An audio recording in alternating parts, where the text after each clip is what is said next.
gentleman is one of the very first people I met when I moved to LA many, many moons ago.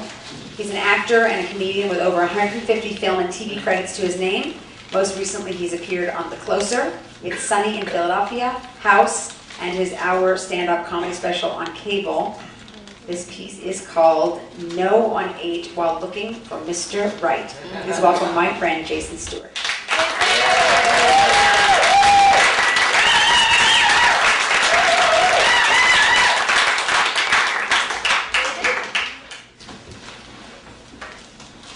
So, I want to fall in love just like Tori and Dean. I watch a lot of television, and as a kid I was very obsessed with television because they were my family. Do you remember the fall preview show that would come out in the 70s? Great. I am the daddy and I do have the candy.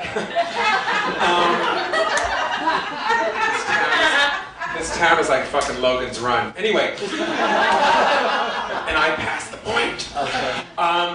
I used to watch the fall preview show all the time because I wanted to know who my TV family would be every year. Because my family was so crazy. And I used to watch like the Brady Bunch and the Partridge Family, and everybody was sweet and nice. So when I was a kid, I just wanted one of my parents to die so we could be happy.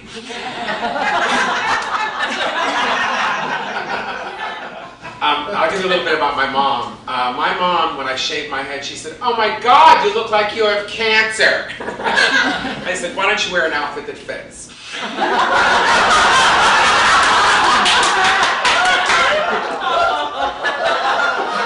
When I was a kid, my mother would go to teach. She would wear complete makeup, complete hair, complete jewelry, and a leopard bathing suit. Yes, that's why I'm gay.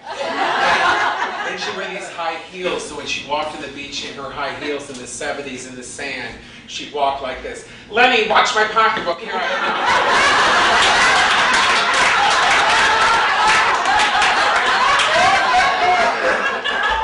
"Hi, I'm ovulating." She'd say things like, "I'm wearing a Wonder Bra." My tits are going, "I wonder how we got up here."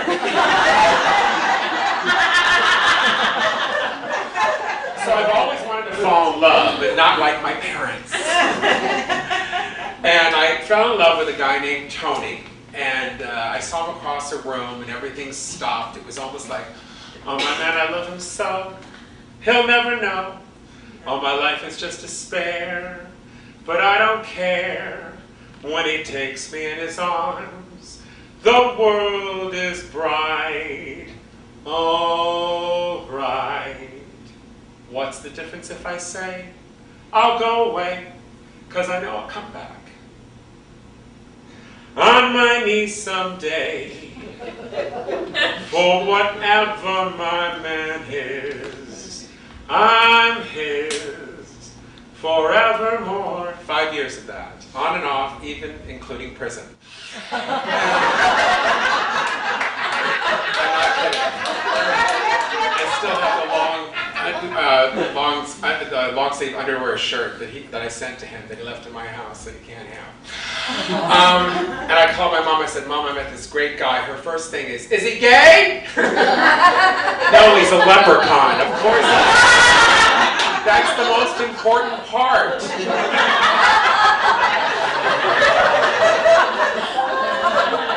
She goes, "It's not enough that he's not Jewish, he has to be black too?" I said, "Ma, you've been married 5 times, shut the fuck up." And just to make her crazy, I used to run around the house and go, "My boyfriend's black and I'm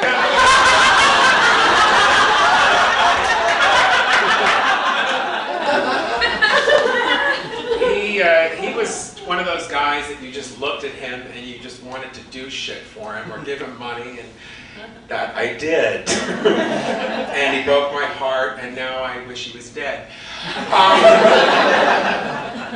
Around 10 years ago, I thought I saw him driving down on Melrose, and I had the inclination to take my car and smash it into his. So I guess I'm almost over it.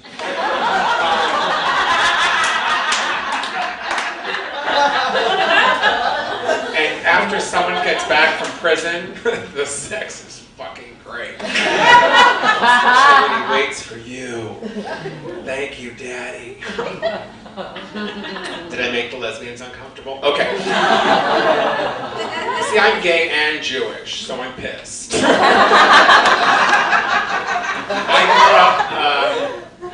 I grew up watching a lot of TV, and as I said, and I wanted my lives to be like all those television shows. And it was so important to me to do that, to have that kind of life, to just look for it. And you know, you don't know how to date, you don't know how to go out there and meet people. You know, you got to be careful because there's date rape drugs. And me, I just cut to the chase. I take it before I leave the house.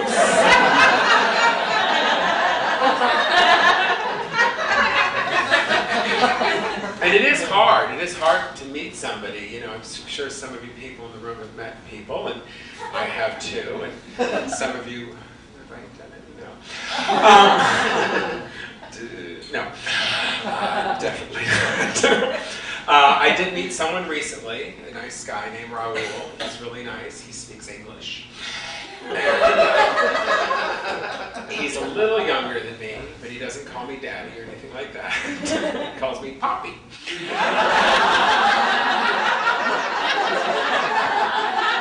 He's very sweet, and he's Latin and sexy, and forgets my number a lot.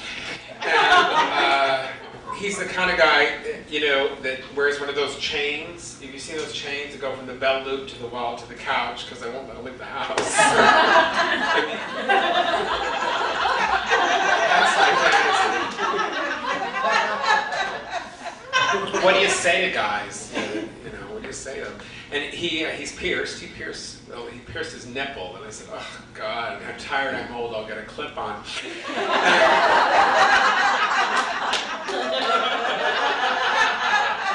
My biggest fear of all is that he's going to be like Martin Landau in Mission Impossible. Do you remember that show? Yeah. And you'd meet him, and he was one person, then he'd peel off his face, and he was somebody else. That's the guy I date.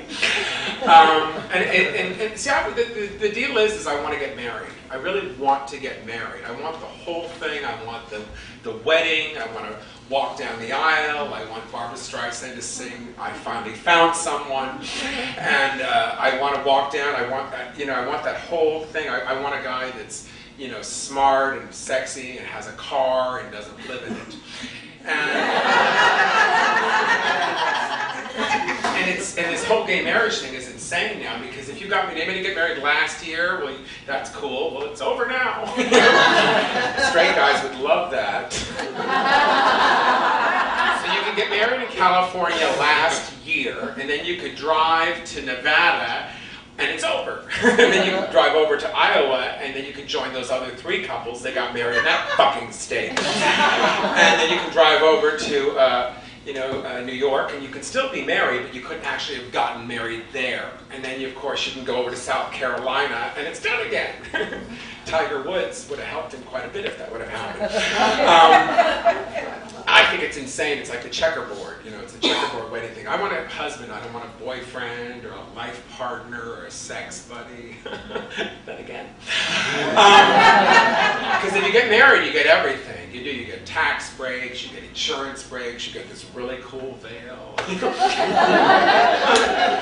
go to Target, sign up, and then get shit for free. How does that happen?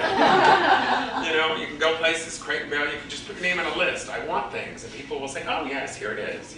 But if I said, "Hey, buy me a blender," you won't do that. But if I'm getting married to some person that I met in a park, fuck it, here's the blender.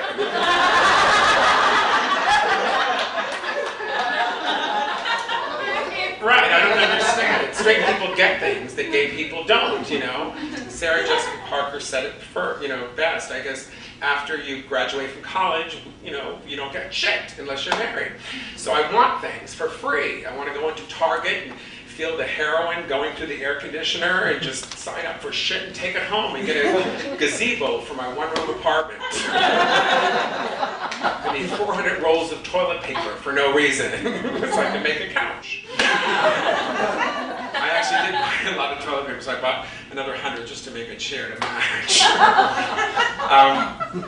I do. I want to get married. I think it's important, you know. You get your family and friends there, and it's just a nice feeling to walk down an aisle and get all that respect and all that love. And, you know, I want to meet a guy who just can't walk by me without touching me, and me him. I want a guy that just, it's okay for me to be quiet one day. Yes, that happens. I mean, I want to say to all the straight people across the whole country and say, come on, straight people, it's the year 2010. If you let us marry each other, we'll stop marrying you.